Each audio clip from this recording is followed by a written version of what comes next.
I'm going to give you this money outline. So this is where we are at with the kind of, I'm going to go through this. This is the general outline. There are notes. The notes I posted a lot of the notes up. Here's some questions. I'll give you these in a little while. Some questions that we'll be able to answer by the end of class. Okay, so money defined. I'm just going to go through these. We've already went through about the first 4 or 5 of these, and so I'm just going to kind of really quickly review them because I'm assuming that you didn't study this for the last 10 or 11 days. Okay, so all right, so here we are. Money defined. Money is anything that's generally accepted as a means of final payment. Anything that's generally accepted as a means of final payment. In the United States, of course, it's cash, or we can give a debit card or a check. All right, those are the final payments. Credit cards are not the final payment. You still have to make a payment on that. Diamonds, gold, all that stuff holds value, but it's not generally accepted as a means of final payment. Okay, so that's the definition. All right, the characteristics: store value, unit of account. All right, those things are very, we went over those last time too. Okay, just gets, like I said, it has to be generally accepted. It has to be a means of final payment. It has to be a store of value. If money's not going to be worth something tomorrow, then nobody's going to accept it from you today. Okay, and the unit of account means that we can assume value out of the amount of money it takes to get a certain item. All right, the monetary aggregates, M1, M2. Make sure that you read through those at least. Sift through those on the notes, okay? Because there's a list of about 30 different things that account for M1 and M2. Just look at the first 3 or 4 and make sure you know those. Okay, you don't have to know all of them, but you have to know that cash is M1. Checking accounts, otherwise known as demand deposits, those are M1. Traveler's checks are M1. Okay, so anything that's really, really liquid, that's M1. And then M2, the one that's most important to us, is probably savings accounts. Those would be M2, right? And remember, M1, it's based on liquidity, okay? So how quickly you can turn things into cash, right? And so M1 is quicker turned into cash than M2 would be. Okay, so all right, and then we really spent a lot of time on this how money's created. But there are 2 ways that money's created. And I want to just review, I'm going to review the first one. I'm not going to go over the whole thing in a second. All right, so the first one is, how is money created? All right, and basically, and when we're talking about money, remember, we're talking about M1. Okay, so it's M1 is the one that we pay most attention to. People, when they do economic studies, look at M1 and M2. All right, and nobody looks at M3 anymore. It's been discontinued. And really, the big question that a lot of economists have is M1 related to inflation? In other words, if the amount of money in the economy goes up, which is M1, does inflation go up? That's the big question that we'll get to soon. But right now, we're just looking at what creates, or how does M1 change? How does it go up? How does it go down? And mainly, how does it go up? So how is it created? And we said that there's one way, is the Fed can print money.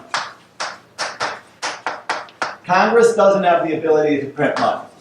Okay, they can do coins, right? That Congress actually controls coins, but they don't print money. They don't do the Federal Reserve notes. When you have dollars, you'll see that those are Federal Reserve notes. So those are created, that's by the Fed. But the Fed doesn't just print money and just pump it out to society by coming over in helicopters and dropping it on us. Okay, that's not how they get it out there. So once they print the money, or how they have to get it into society somehow. So the way that they really do this, in terms of creating money, is that they directly buy U.S. Treasury securities.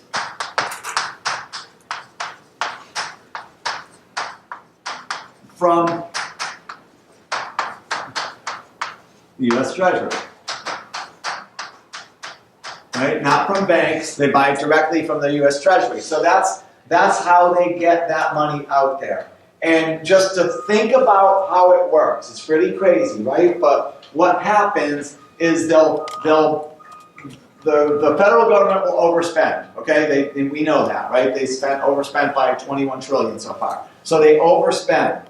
And then they need money to cover their expenses.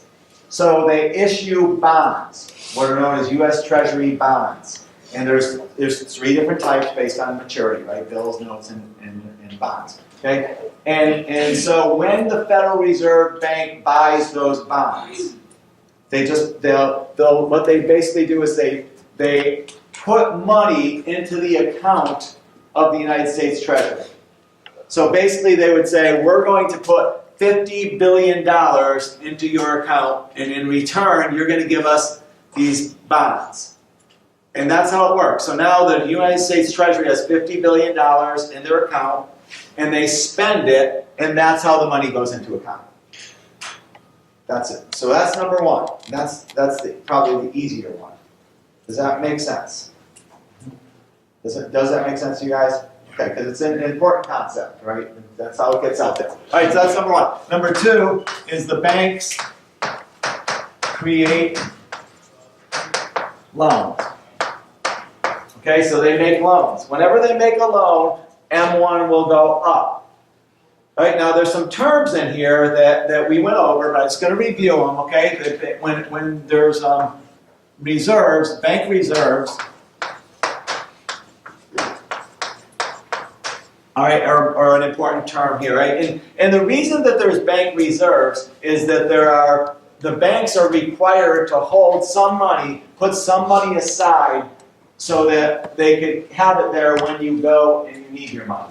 Right? Because you put that money in the bank, you expect it to be there when you go back for it. Right? So what they do is they have to hold a certain percentage of that. The one who sets that, the entity that sets that, what's called the reserve requirement, is called the Federal Reserve Bank. So they set this rate, this percentage, and they say, okay, like 10% of demand deposits have to be held in bank reserves. Now the bank has the choice of how they want to hold those reserves. They could either hold it in cash in their vaults,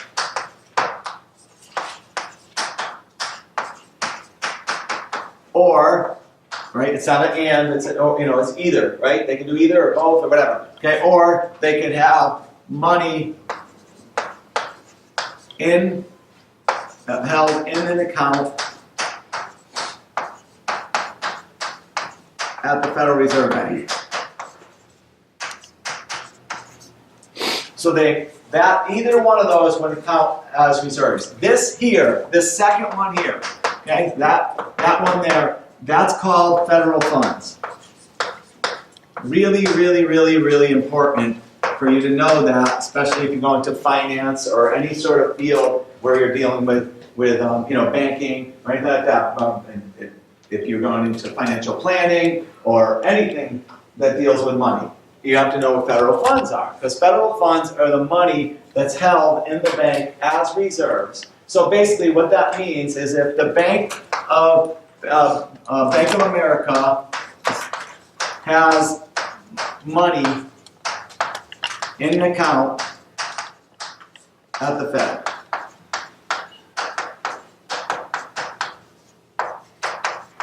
and that money that they're holding, it does 2 things, right? The reason they're holding it is because they have to keep a certain percent of their money on reserves, as reserves, so they have to do that. But what it also does is it accounts for federal funds, and then that money is sometimes lent to other banks who need money. So there's a market for these federal funds, and that's what we always hear about. There's a Fed meeting this week, and they're going to talk about the federal funds rate. What are we going to do with the federal funds rate? And they're talking about the interest rate that banks charge each other using this money that's held at the Fed. Okay, so what happens is Bank of America might have excess money, right? They might have too much in reserves, but Wells Fargo doesn't have enough in reserves. So Wells Fargo goes and borrows money from Bank of America in order to cover their reserve requirement. And the interest rate that's charged by Bank of America to Wells Fargo is called the federal funds rate. And that's the interest rate that you guys if you're in this field, you're always going to hear about it. Okay, so and I'm telling you guys, not many people know what that means, okay? So you should just remember it, because most people don't know what federal funds rate is. They think it's directly controlled by the Federal Reserve Bank. It isn't, okay? It's influenced by the Federal Reserve Bank, but it's not controlled by the Federal Reserve Bank. It's an interbank lending rate, okay? The federal funds rate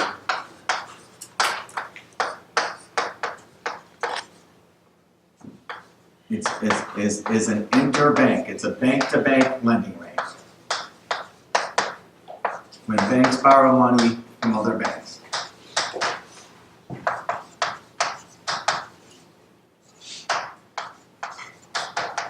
Okay, it's an interbank lending rate. Okay, so is that cool so far? I think you're okay with that. So the total reserves include the cash that's held at the bank. They actually hold cash in their vaults, and then the money held in their account at the Fed. All right, so there's both, and they both add up. So you're going to get questions that are going to say, you know, the bank or Bank A has $500 in cash, and they have $1,000 in their account at the Fed. How much are their total reserves? And the answer would be just add them up. Okay, 1,500 in that case. And then it would say they have demand deposits of 10,000. What would be their excess reserves? Okay, so in that case, for instance, let's go through it, right? So they have cash of 500. They have money at the Fed of 1,000. And they have we'll say the reserve ratio is 10%. Okay, that's set by the Fed. And we'll say what are the total reserves and what are the excess reserves in this example. And excess reserves, we have to have demand deposits. So we'll say there's 10,000 in demand deposits. Okay, so what's the answer? Total reserves will be how much? 1,500. 1,500, right? You just add this and this, okay? Cash and money held at the account Fed. Okay, so that's 1,500. What would be the excess reserves? 500. Okay, so how we got that, all right, is we take the demand deposits and multiply it by 0.10, okay, or 10%. So the demand deposits were 10,000. We multiply that by, actually I'll put the reserve ratio, which is 10%. And that equals 1,000. So that would be what's called the required reserves. And then the total reserves were equal to 1,500. We got that earlier. The required reserves are just that times that, so it's 1,000. So whatever's left over is going to be your excess reserves. Okay? So it makes sense. So that's going to be a test question. Something very, very similar to this will be a test question. All right? Another part of this is how long can the banks keep doing that? How long can they continue to lend money? And that concept is called total deposit creation.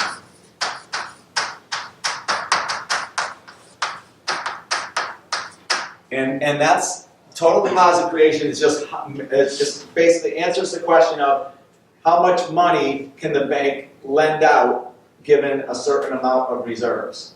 So in this case, they have 1,500 in reserves. So how much could they lend out with a 10% reserve ratio?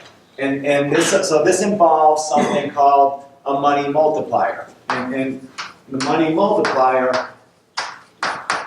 just gives an idea of how much money they can create. So this is a simple formula. Okay, it's just 1 over the reserve ratio. Okay, so in this case it's 1 over 0.10, which means 10. So all that means is for every dollar that we put into reserves, the bank can get up to $10 in loans. All right, or deposits, I should say. All right, so for every dollar they put in, so you can get this total deposit creation is the money multiplier times the amount of total reserves. So once you know the formulas, right, I mean, it's pretty straightforward. So how much would the total deposit creation be in our example?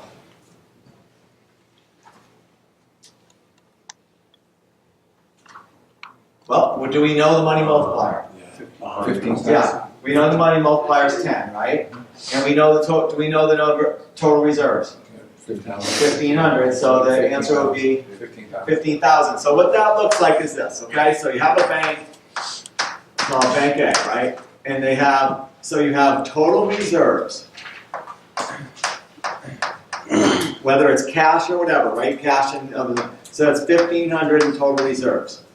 And over here they have demand deposits of 15,000. So if you looked at it, does 1,500 satisfy the 10% requirement for demand deposits?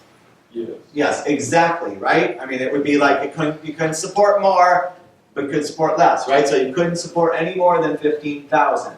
So that means the rest of this is just going to be loans. So in that case, whatever that is, 13,500 on this side. So that means, yeah, that's what that adds up. So on this side, we have all these demand deposits, and on this side, we have loans and reserves. So the bank actually created all those loans based on the reserves that they got. They couldn't do 15,000 in loans because they have to keep some of that for reserves. Okay? So these, and so what I'll do, I'll give you these questions, and you guys can see how I ask them. And when, I'm telling you, once you see them, they're easier than supply and demand questions, okay? Because they're just really straightforward, and it's just a matter of just plugging numbers into a formula. Thanks. Okay, so are we all right with this concept? Now we'll go over it again, but does everybody see what the point of it all stems back to here? Is that when the banks create when they make loans, they create money. They create money. They create M1. Right? So that's what's going. We go back to that. We went over the whole process last time we were together. But are there any questions about these terms so far? So we know what total reserves are. We know what excess reserves are. We know what total deposit creation. We know how to do a money multiplier. Let me ask you the question like this, right? What if the Fed wanted to slow down the number of loans that banks were making? What could they do? Increase the reserve rate. Increase the reserve ratio. Okay, so if they increase this reserve ratio, right, this reserve requirement, and they go to, let's say, 20%. Now they're making banks say, all right, let's say if the reserve ratio is 20%, then what would happen to the money multiplier? It would be 1 over 0.2, so it would equal 5. So that means for every dollar put in to reserves, they can only do 5, right? They can only do $5 worth of loans. All right? So if the Fed wants to slow things down, then what they would do is they would increase the reserve ratio. And if they would do that in times when they think the economy is getting overheated, or they think banks are getting crazy with lending loans. So they could do that. They don't do it very much. They don't change that reserve ratio much at all. I mean, it's very, very, very rarely touched. Okay, the way they influence the economy is through what's called open market operations, which we'll talk about in a minute. Okay, are we okay with all of this? Yeah? Any questions before I move forward? I'm erasing.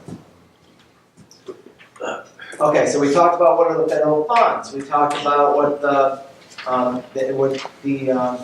interest rates are, right? The federal funds rate. Okay. Anything else before we move forward?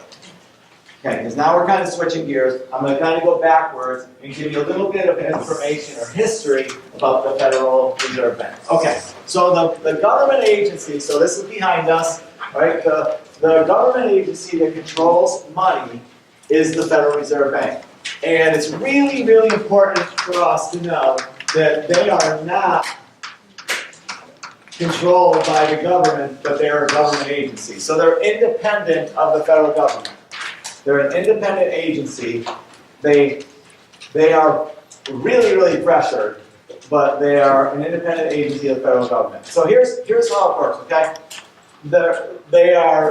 You have the Fed here, and then on one side, you have Congress, and Congress gives the Fed its power. So the laws that are created by Congress, and put in 1913 is when the Federal Reserve Bank was established in the United States. Before that, it was all done by individual banks, right? And so basically there was no central government agency that controlled the money. So banks had their own money. So it'd be like us saying, okay, here's a Bank of America, no. Here's a Wells Fargo, no. Right? And people would accept them, because generally accepted as a means of final payment, so they're accepted as money. And then in 1913, the Federal Reserve Bank took over this path because Congress created the laws to do that. So Congress has influence over the Fed. It's one of those deals where, like, I gave you power, right? And I can take that power away from you. So don't screw up. And that's been talked about a lot. There's been plenty of times where Congress has stepped up and they've said, somebody needs to control the Federal Reserve Bank. Because the Federal Reserve Bank chair is typically one of the most powerful people in the world. So Congress watches over them and says, if you push it, then we're going to step in and we're going to do something about this. So they're highly watched by Congress. They are the Board of Governors, all right? There's a Senate, there's a President, and then there's Wall Street. I'm going to call it I'm going to say Wall Street, okay? But it's really member banks. And they all have influence over the little Fed that's right here in the middle. Okay, so what happens is the Fed has what's called a Board of Governors that make the decisions. And the Board of Government has there's 7 members.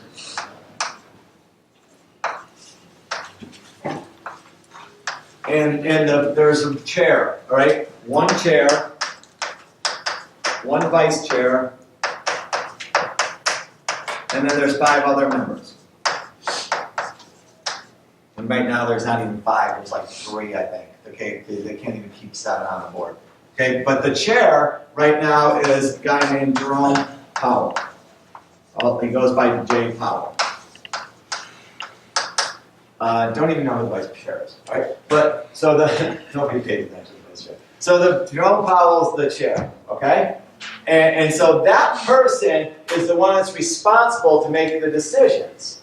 So the vice chair, what the chair does is he has a committee, and it's not always a he. Before Jerome Powell, there was Janet Yellen. Okay, so she was the first female person, but there's people on the board that are female too. Okay, there's no doubt in my mind there'll be another female chair. Okay, so right now it's Jerome Powell, and what he does is he makes the final decision on monetary policy. And basically, he's making the decision on interest rates. So what the Fed is doing is they're controlling the monetary policy of the United States. And their instrument is basically interest rates. That's how they do it. So they use interest rates to control the economy. All right? So they have the power, the ability to raise interest rates, or the ability to lower interest rates, or keep rates the same. So that's what they do. That task is left for this Board of Governors. All right? And this Board of Governors is run, right now, the chair makes that main decision. So the chair listens to all the input. And then in our money and banking class, we do a mock Federal Reserve board meeting. Okay, it's called an FOMC meeting. So we do that. We have every one of our students is involved in that in our class, and we basically go around the table, and we have representatives from all the different districts around the United States, and we have a chair and a vice chair, and we do it, it's pretty cool, okay? And so we kind of, we replicate this really well, and it's a fun thing to do. Okay, so anyway, Jerome Powell makes the decision. Now, going back to this, the President of the United States is the one who nominates these people for the board. So now you can see the President has some influence. Okay? But let me be really, really clear about this. This has been one of the most non-political things, entities of government that I've witnessed. Okay, so for instance, Alan Greenspan was the longest chair, I think, in history. Alan Greenspan was nominated by President Reagan. It's a 4-year term. For the board chair is a 4-year term. Okay? So he was nominated by, and first brought in by Ronald Reagan, then re-elected, re-nominated by the first George Bush. Then approved, so Republican, and then Clinton approved him twice. Okay, so now you got Republican, Democrat. Okay, so and the guy was the most, and then all the way into the second Bush, he was even in there during that. So re-elected again by another Republican. So Bernanke he was brought in by Obama, and Obama fired him. Okay, he did it on TV. It was pretty funny. They asked him in some interview, like, what do you think about, you have Bernanke's 4-year term is just about up, and he was like, yeah, I think we're going to move on. And I think that's kind of fun. It's funny unless you're Ben Bernanke. But then he put in Janet Yellen, and she did. I've never seen one where I've looked at and I've been like, this person sucks. Okay, I mean, they all do a really good job. They really do. I mean, I see the 6. I don't always agree with 100% of what they do, but I think I've never. The only one that I've ever seen that was political was a guy named Alan Binder, and he was the vice chair under Greenspan, and Greenspan got rid of him. Greenspan was like the guy. Because he said he was just too political, and Greenspan was not political. Right? So my point is, I think they do a really good job. Okay, even though there's a lot of politics involved, the Senate has to approve. President appoints, Senate approves, Congress makes the laws, and then these guys are actually the owners. The member banks are actually the owners of the Federal Reserve Bank. So you can see, it's like standing there, and just imagine if I'm standing here and I'm in the middle of 4 of you, right, and you're all pushing me. Where am I going? Nowhere. Right? So there's just so much political power pressure that there's actually no political pressure. No matter what they do, somebody's going to like it, somebody's not going to like it. So they end up doing a really good job with it. Okay? Wall Street, of course, has their own little way of influencing, and that's fine. Okay, so we're good. All right, 14-year terms. All the Board of Governors, they're 14-year terms. You get one 14-year term. That's it. All right, and if you take over somebody else's term, like Greenspan took over somebody's term who had 6 years left, then he got his 14-year term, so he's in there for 20 years. But you get one, which, again, you know me, I try not to stress politics, but wouldn't that be cool if Congress people got like one term and that was it? I mean, I think they would do a much better job instead of it being a career where every 2 years they have to get re-elected. Just give them one decent term and say, you're good, right? You got this. And then maybe they'll just not worry about the next campaign and they'll actually get some work done. Okay? All right, so that's my sorry about that, but okay, so that's one term. And believe it or not, most of them do not stay the entire 14 years. And the reason why is because the salary. Powell makes the most, because he's the chair, makes about $220. All right? Last I looked, it's $220. And these other people make about $180. That's not that much for considering you're the most powerful person in the world. And so what happens is some Wall Street investment company will come in and say, we'll hire you for whatever. I remember Wayne Angel was there, and he got hired for $5 million right off the bat. Somebody said, I will give you $5 million to come work for us. He's like, you know, money, back the garbage, right? And so yeah, they don't stay long because of the money, but it is a great and a powerful position. Do they still get like government benefits? Oh, Alright. yeah, that is the perk, right? I mean, and Greenspan, and I'm sure they all do, but Greenspan had 7 bodyguards. I'm telling you, if he walked in this room, you wouldn't know him. But he had said, unless you'd say, who's the guy with all the bodyguards, right? But this is some serious stuff. These people are really powerful, but they don't get paid very much. But they do get benefits, of course, right? And all the cool stuff. All right, but so it's a 14-year term. All right, there's also 12 district banks. And each bank has a president. And these people are also very influential. They represent their district. So our district, the one that represents us, is Richmond. So Rock Hill, Charlotte, is under the Richmond Federal Reserve Bank. Atlanta, which you would think because we're closer to us in Richmond, Atlanta covers all of Georgia and all of Florida. Right, but then there's like Boston that does New England. There's New York that's called the desk. New York has 70% of the output of the Federal Reserve Bank in terms of their buying and selling. Everything goes through the New York Fed. It's the most important Fed. There's one in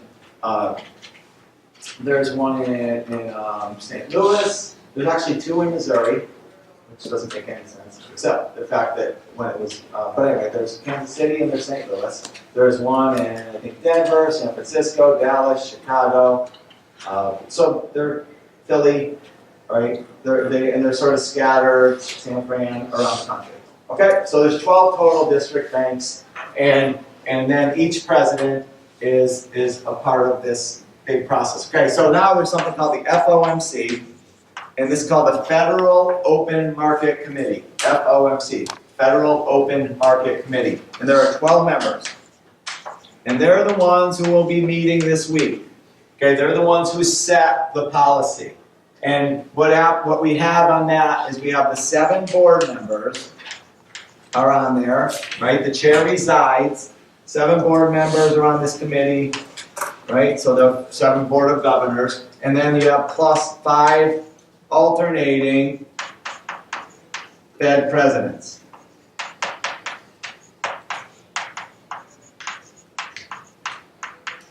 And these people get to do their votes. They're the ones who get to vote. They sit at the main table. The other ones sit behind them at the table too. Okay, in the same room but on a different plane. Okay, so there's 5 alternating. Actually, it's 1. New York has a permanent seat, and then there's 4 others that rotate.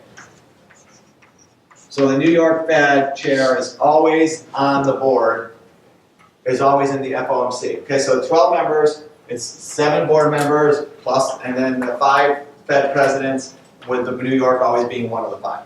Okay, and the other ones rotate.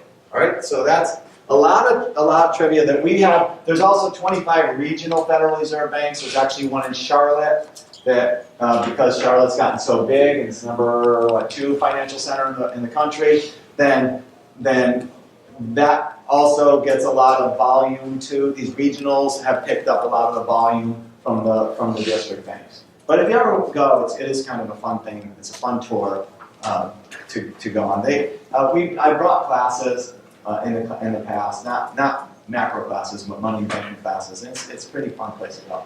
And Dr. Ulrich, who was here for us, she's been here for 13 years. She just got hired by the Fed. Okay, so she left us to go be the regional, North and South Carolina regional director for the Federal Reserve Bank. So we have a really tight connection with the Fed here, and we always have, right? That's why she knew everybody, and people know each other. So anyway, so she's she started working there like 2 weeks ago. Okay, so all right. So any other questions there? So that's basically the politics of the Fed and the trivia questions of the Fed. So now, how does the Fed impact? How does the Fed impact like the whole process of money? Because their job is to control monetary policy. Monetary policy is the use of money, first day of class, talk about this, okay? It's the use of money to fine-tune the economy. So using money to fine-tune the economy. In other words, to impact GDP, unemployment, and inflation, right? Their main goal is actually price stability. So their main goal is not employment, their main goal is not GDP, their main goal is inflation. Right? Goal number one of the Federal Reserve Bank is called price stability. Okay? So that's what they are supposed to do. So how do they do that?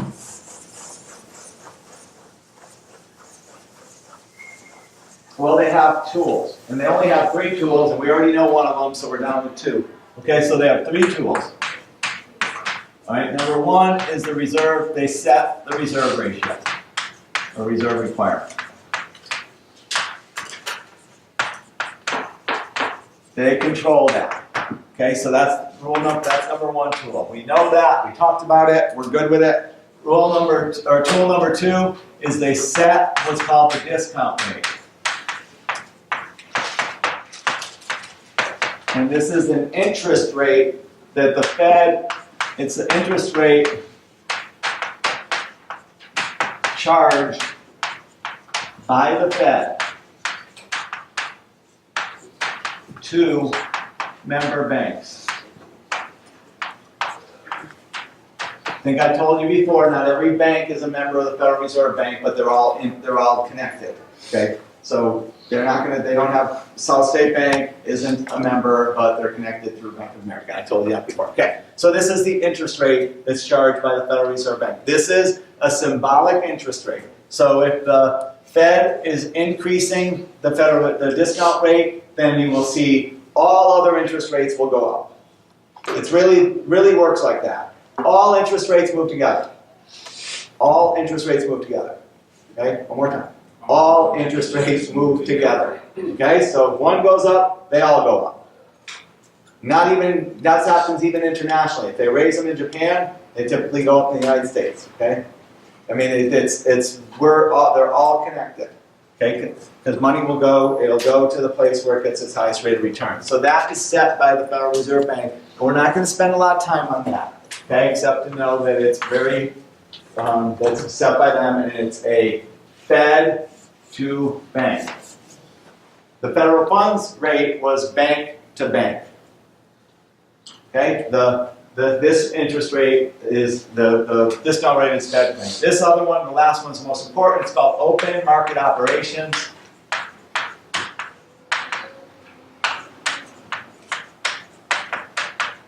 And this is the one we're going to spend the most time on because this is the one that they use all the time.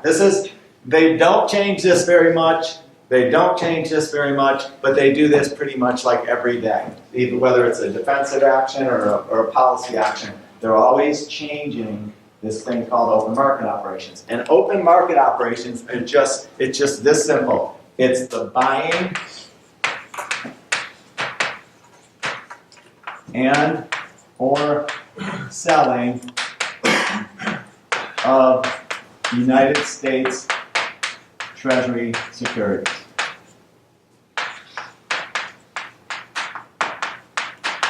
With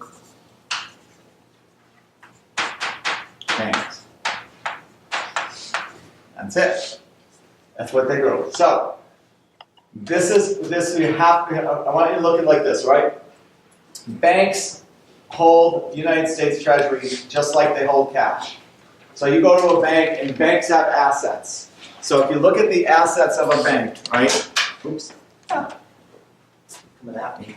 All right, so if you look at the assets of a bank, Bank A, right? They have assets. They're all, that's right. It's something that they're holding that has value. Of course, in here, they have cash, right, or reserves, right?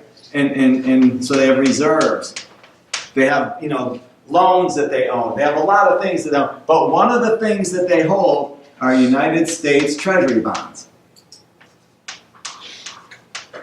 They hold these because remember what we said, the reason that people buy these Treasury bonds, number one reason is what? Security. What is it? They're secure. They're safe, right? They're secure.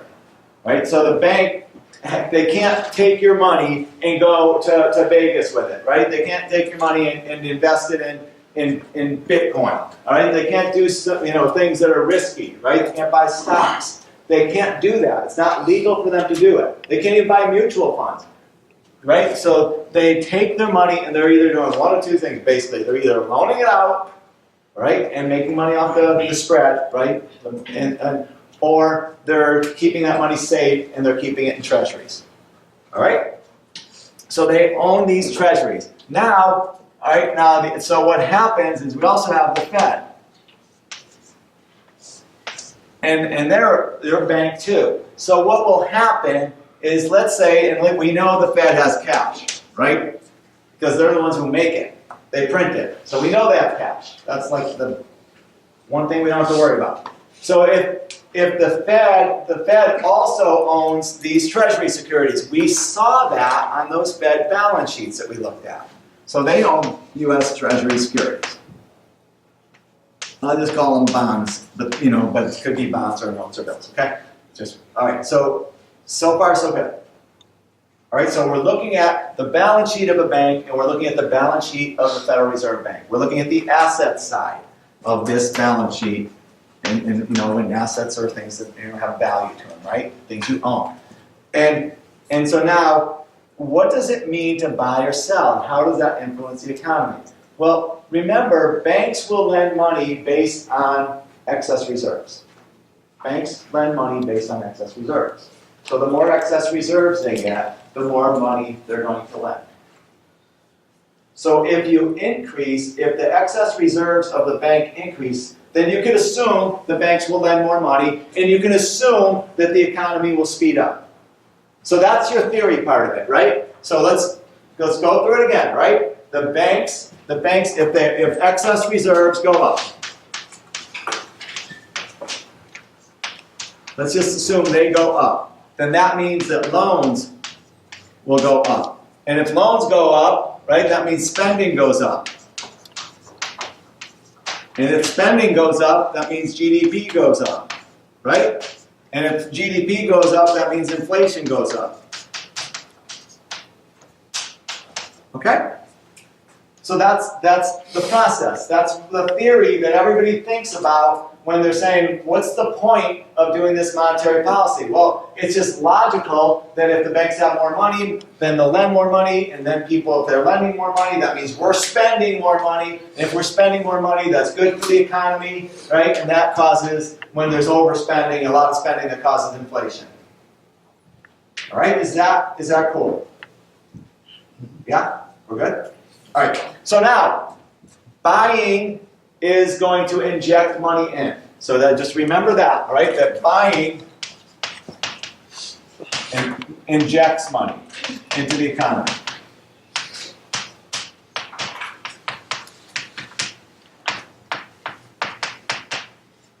That says banking system. Sorry, my writing is tight there. Okay, so buying injects money into the banking system.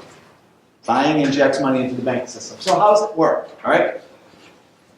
Well, here's how it would work, all right? The Fed, this is important. I'll wait till you guys are done writing, so everybody looks up here, and then I'll start. Because it really is, it's just, you get it once, you'll get it, all right? So the Federal Reserve Bank, if they buy Treasury securities, what they're going to do is they're going to take cash, right? Let's say they buy $1 billion worth of Treasury securities. They take $1 billion, $1 billion in cash, and they move it into the bank. So now the bank has the cash, and the bank sends them the treasuries.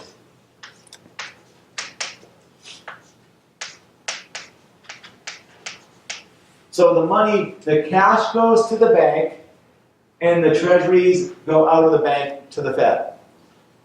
So what happens to the excess reserves of the bank? Goes up. Right now they have cash. Remember, right at the beginning of the class, I said, how are total reserves measured? Right? Number one was cash, right? And number two was, money held at the Federal Reserve Bank accounts. Okay?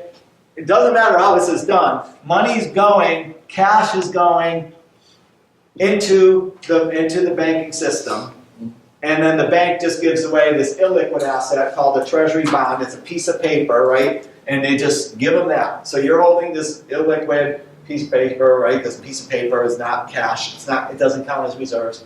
And now they have cash. So what happens to total reserves? It goes up. What happens to excess reserves? It goes up. And so when excess reserves go up, loans go up. When loans go up, spending goes up. When spending goes up, GDP goes up. So when would the Federal Reserve Bank be likely to buy when the economy was going fast or the economy was going slow? Slow. So you can remember it like this, because this is the first way I remember it. The Fed buys when nobody's buying. That's kind of helped me to remember it first, okay? The Fed's buying when nobody else is buying. So if we're not buying as a society and our economy's slow, the Fed's going to buy. Right? And so that injects money into the system. And that speeds up the economy. But the negative part of this is this thing called inflation.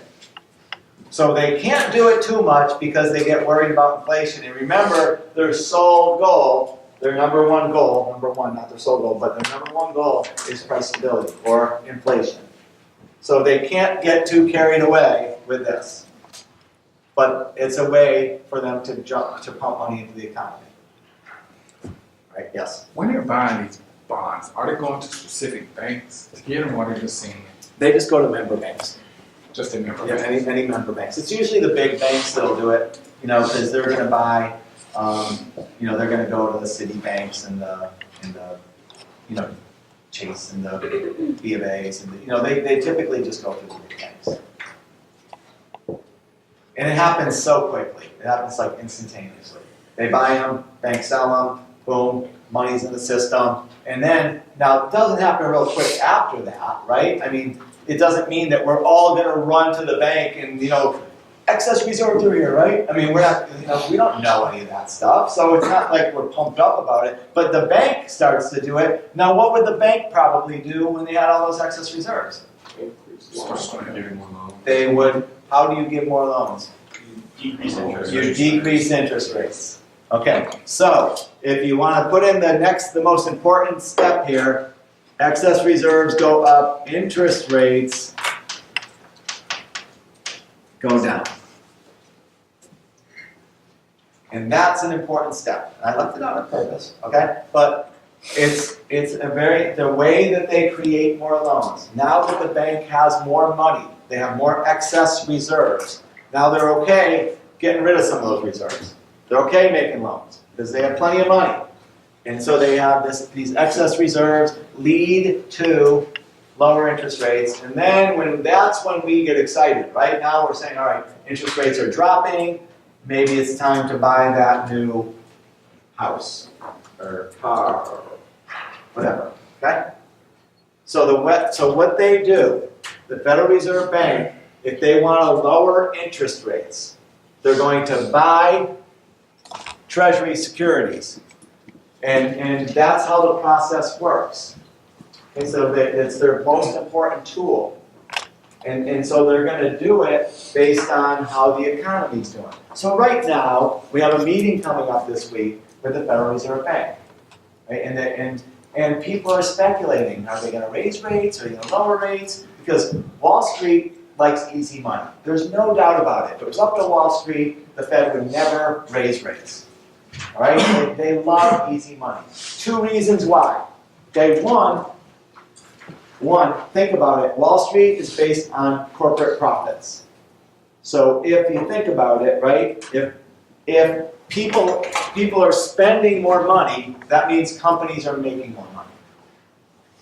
All right? The other thing that happens with Wall Street is stocks. Right?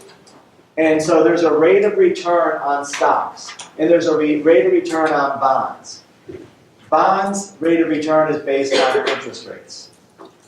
So if the Federal Reserve Bank lowers interest rates, that means that bond interest rates are going to fall.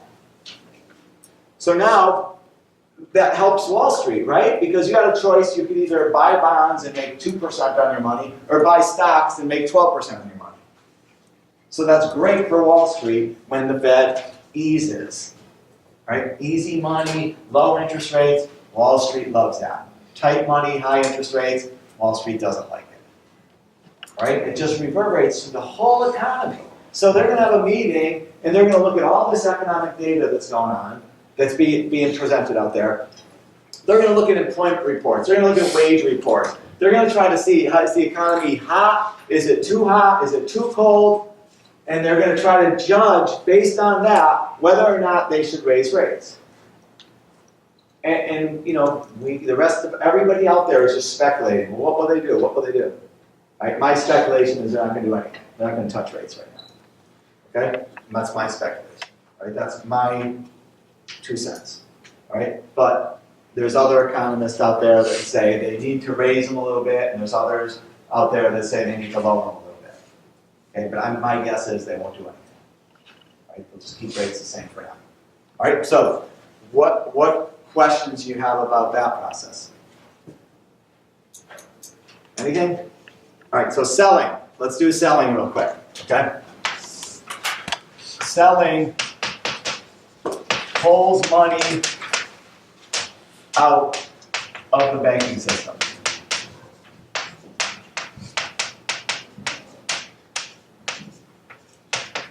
Remember, when they're selling treasuries, right? So think about this now the opposite way here. All right, when they're selling the bonds, what do they get for those bonds? They get cash.